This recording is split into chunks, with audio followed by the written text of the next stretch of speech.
We've been working in programmatic buying for the last several years, and it's been a huge way that we've been able to monetize a large portion of our inventory. And it's allowed advertisers to come in and buy not only a specific channel, but to buy audiences on Dailymotion. Another thing that it's allowed us to do is really expand globally and really accelerate our advertising across the world, because it's very difficult to place direct sales teams in Thailand and many different countries around the world, and the programmatic buying has really allowed us to tap into these marketplaces where we haven't been able to before. And it's really sort of augmented what we've been able to do on the direct sales side, which has been more focused on native and custom integrations. I think it's great for marketplaces for the marketplace to evolve, and like I said, it really helps us monetize all of our inventory, but it doesn't replace what we're doing on the direct sales side. And it's really a supply and demand issue. In months like January, where maybe the demand is a little bit less, we're able to fill up all of our inventory. We're also able to take advantage really of the data that we have, and that's really sort of the holy grail as far as being able to target that specific person that's interested in your product or service.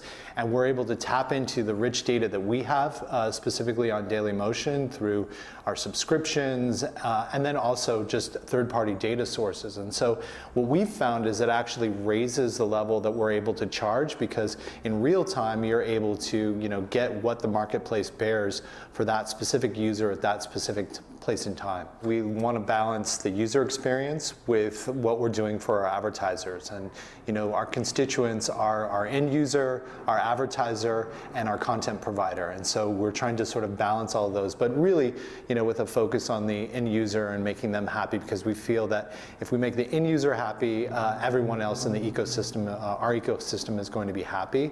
What we've seen as an evolution is that we want to have shorter ads and evolve to skippable ads, because we think that giving the user that choice and then giving the advertiser the data so that they know who's more engaged with their advertising is something that helps everyone.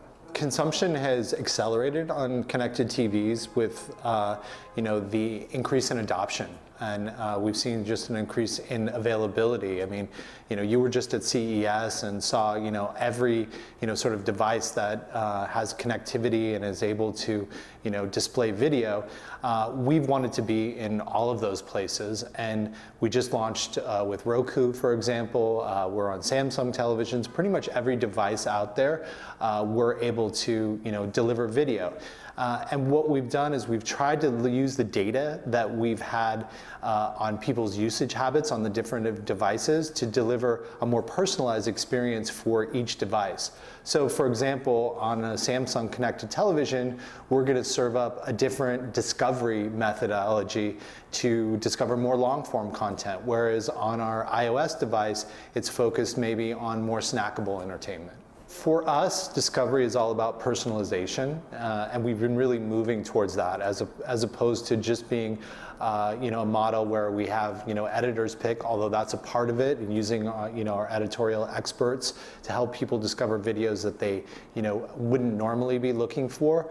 But we had a big evolution over the last quarter in that we launched a new homepage for our desktop and our laptop devices. Is that we launched a homepage that just offers more choice. And the whole idea was really to be able to give people a better idea of the depth and breadth of content on Dailymotion and give them an easier way to access that.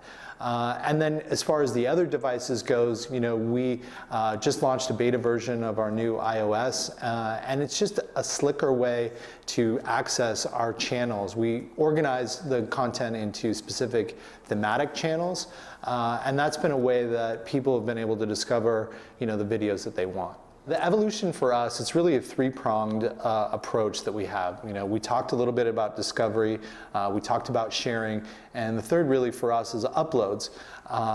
We have a platform where anyone can upload to our platform.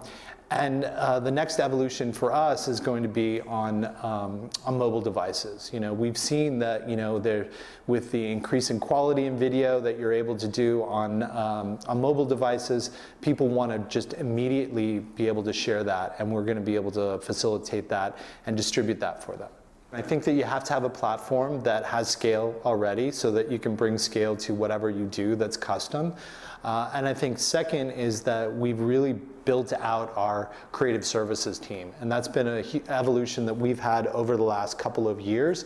And who we hired as our head of sales was someone from the advertising agency side. And so we've really put an emphasis in having that creative team that helps an advertiser really sort of tell the story that they want to tell. And luckily we have that medium of video that's so compelling. And the next evolution for us in that also is launching Dailymotion Studio. It's going to be a way to support the creative community and be able to get more amazing content on Dailymotion, but it's also going to support the advertising agency community in being able to do more custom video content. We're actually creating a physical studio space both in New York City and also in Paris. It's going to enable production for web content for Dailymotion. So it's kind of an exciting thing for us to sort of take control of the content creation side. We've worked with a lot of different producers and directors before, but we're actually going to have a physical space where a producer or director can come and create their work, also potentially to do live streams, which is a big part of what we do.